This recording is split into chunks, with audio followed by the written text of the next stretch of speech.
Welcome to the Daily Devo. My name is Jeremy, and today we're talking about worshiping God in spirit and in truth.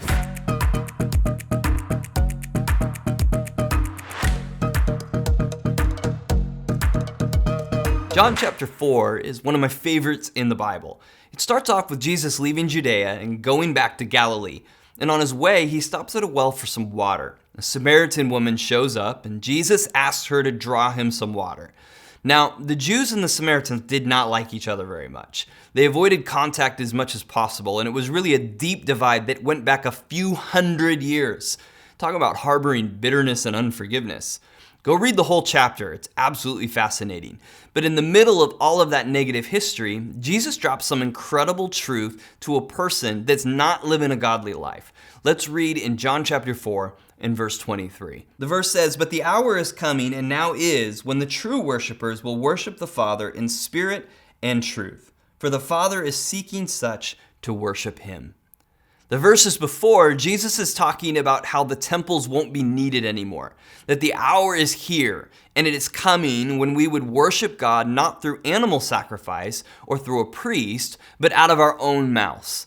The Bible tells us that when we become born again, we are made new, and that our body becomes the temple of the Holy Spirit. So Jesus is talking about the future that you and I now live in. If we want to worship God, we have to understand He is a spiritual being. And that means we must worship him as such. Some people get really nervous about spirituality, and I can understand that. But without the spiritual aspect, there is no heaven.